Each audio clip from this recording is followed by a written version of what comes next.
pengkhianatan itu ke belakang sampai keluar lagi tuh. Wah, sama pasangannya juga dulu mengkudeta Gus Dur. Berkhianat juga pada Gus Dur. Itu narasi yang kemudian disambung-sambungkan. Mau nyambung sedikit ke Gus Imin karena kemudian akhirnya ya itu tadi Mas Anies bilang ini persepsi yang sedang coba dibangun. Dan kemudian akhirnya soal pengkhianatan itu ke belakang sampai keluar lagi tuh. Wah, sama pasangannya juga dulu mengkudeta Gus Dur. Berkhianat juga pada Gus Dur. Itu narasi yang kemudian disambung-sambungkan.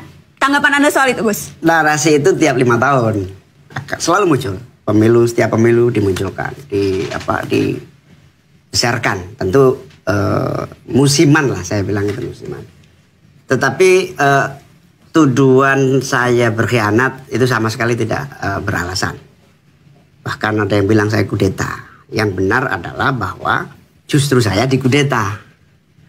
Dikudeta oleh orang-orang yang kemudian Gus Dur memberhentikan saya. Bahkan saya dengan ikhlas berhenti dari ketua umum. Saya nonaktif. Hampir 1 tahun saya menyatakan terima atas pemberhentian Gus Dur. Bahkan termasuk yang paling langka. Semua orang yang dipecat Gus Dur ngelawan. Satu-satunya ketua umum yang dipecat Gus Dur tidak ngelawan hanya saya. Bahkan setelah saya serahkan, kemudian kepemimpinan diambil alih oleh Ali Maskur dan Yeni. Ali Maskur sebagai wakil ketua umum, Yeni sebagai sekjen, terjadi kepemimpinan lebih kurang 1 tahun. Dan saya tidak ikut-ikut, saya kembali menjadi salah satu ketua. Nah, dalam proses kepemimpinan Ali Maskur dan Yeni inilah, itu hasil kudeta terhadap saya. Dan saya terima, nggak ada masalah. Tapi di situ karena nggak legitimate, bukan ketua umum, maka harus mengganti ketua umum supaya bisa daftar ke KPU. Karena harus daftar ke KPU, maka yang sah di KPU adalah tanda tangan saya sebagai ketua umum dan Yeni sebagai sekjen. Maka dititik temukan supaya saya bisa berdaftar. Itu tidak bisa terjadi. Karena tidak bisa terjadi, maka kita cari jalan supaya PKB bisa ikut daftar.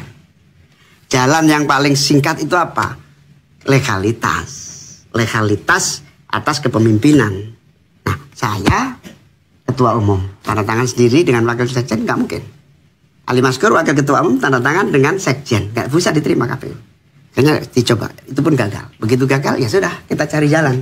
Salah satu-satunya jalan adalah pengangkatan Yeni sebagai sekjen itu nggak sah.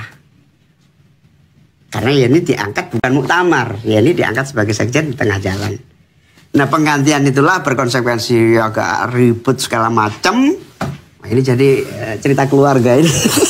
Karena itu tudingan yang kemudian diarahkan. Ya, saya sebetulnya nggak ingin ngomong urusan keluarga, ini urusan satu urusan rumah. Partai kan, Gus? Iya, urusan partai. Makanya saya bilang begini, hiruk pikuk itu terjadi, nyaris PKB nggak ikut pemilu. Bahkan pengambilan nomor nggak sah. Karena dia merasa sekjen yang punya hak sama Ali Maskur, saya ketua umum nggak punya sekjen. Akhirnya kita cari jalan, pengangkatan Yeni sebagai sekjen itu nggak sah memang, penunjukan mendadak. Dari situlah penggantian sekjen Yeni kembali ke sekjen yang asal. Namanya Lukman Edi. Di situ KPU menerima. Akhirnya sah bisa ikut pemilu. Tapi udah remuk kita, udah macam-macam. Nah, justru yang kemudian sampai hampir kacau itu, hampir gagal ikut pendaftaran itu, Gus Dur manggil saya. Gus Dur malah kaget. Saya nggak nyangka kamu mau saya berhentikan. Mau, Gus. Buat apa saya berantem? Capek. Sudah berkali-kali kita ini berantem. Ya sudah, kamu bikin surat pengunduran diri sekarang. Saya, ini sudah ada draftnya. Siap, saya tanda tangan. Saya tanda tangan surat pengunduran diri agar semua smooth. Apa yang terjadi? Semua orang belum tahu. Surat pengunduran diri yang sudah disiapkan Gus Dur, saya tanda tangani agar bisa jalan di KPU. Saya kasih kepada Gus Dur. Apa yang terjadi, Gus Dur? Luar biasa. Surat saya terima, men. Tapi tolong kamu sendiri yang simpen. Nanti kamu keluarkan kalau benar-benar saya membutuhkan. Sampai hari ini tidak pernah diminta Gus Dur surat itu ada di tempat saya. Ini behind the sign yang sesungguhnya itu ini. Sehingga alhamdulillah bisa lolos ikut pemilu. Masih ada surat itu, Gus? Ada, masih ada sampai sekarang. Dan itu jimat yang tidak boleh ada saksi-saksinya juga yang akan terjadi. Nah, itulah, jangan dibalik-balik saya mengkudeta Gus Dur. Saya yang dikudeta. Tetapi saya terima, saya enggak. Itulah yang terjadi. Baik. Saya ingin bicara soal ini, soal apa yang akan dihadapi oleh Anda berdua sebagai bakal calon presiden dan bakal calon wakil presiden. Saya sempat mengikuti kegiatan Anda, Mas Anies, ketika di Semarang. Dan ada poin menarik di sana. Nanti saya mau minta tanggapan Cak Imin. Jadi ini kita putarkan kegiatan Mas Anies, tapi yang menanggapi adalah pasangan Anda. Kita lihat dulu yang ini. Cawat. Apa orang nganggo kuning? Rawani ya. Kita maju berani karena benar, karena itu kita siap. Berani itu bukan karena nekat, berani itu karena sadar bahwa benar. Berani karena benar. Tadi waktu di panggung kan Mas Anies pidato bilang beberapa kali menyebut diksi harus berani, jangan takut. Itu apa pesan yang Mas Anies mau sampaikan lewat kalimat gitu, harus berani gitu? Ada banyak tadi yang saya ngomong, kenapa ini pilih kata itu? Karena itu yang paling saya ingat, Mas. Saya catat bahkan.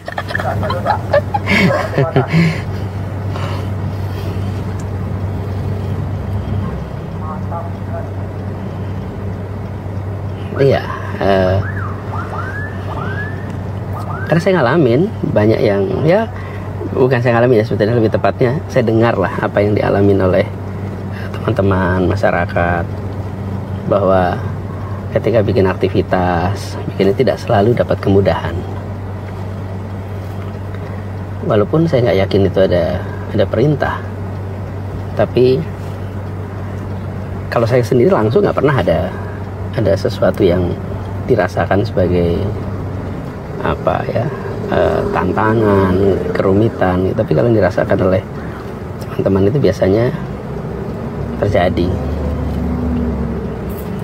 Mau pergi, sewa bis, mereka udah sewa, udah siap, pas mau berangkat tetap bisnya nggak jadi. Itu tuh kayak apa ya, kayak udah jadi sering sekali. Perusahaan bisnya nggak jadi pak, DP-nya dikembaliin nggak apa-apa. Itu sering. Jadi makanya saya bilang ke mereka, udah yang apa ya, yang berani, jangan ini negeri merdeka, lagi merayakan kemerdekaan gitu. Gus Imin, ya. Saya mau minta tanggapan soal itu dulu. Loh, pernyataannya Pak Anies. Iya, tapi itu Anda membacanya seperti apa? Atau pertanyaannya saya atur seperti ini, apakah Anda akan ada kekhawatiran serupa, atau bahkan sekarang jangan-jangan juga sudah ada kekhawatiran akan mengalami apa yang dirasakan Mas Anies dan para pendukungnya selama ini? Ya, ketika kita terjun di dunia politik, berjuang melalui jalur politik, ya tentu saja kita harus siap sekali dengan apapun yang akan kita hadapi. Rasa takut itu pasti muncul, namanya juga manusia.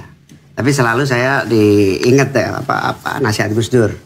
Ketakutan yang kamu rasakan sebetulnya adalah ketakutan yang kamu ciptakan sendiri. Itu yang selalu dinasihatkan pada Gus Dur. Ketakutan yang sesungguhnya adalah ketakutan yang kamu ciptakan sendiri. Tapi sebetulnya kategori yang tepat, saya di luar konteks pidatonya Mas Anies ya, kalkulasi politik itu sebetulnya bisa menjadi lanjut atau tidak lanjut, positif atau tidak positif, maslahah atau madorot, itu sebetulnya disebut berani atau tidak berani di situ.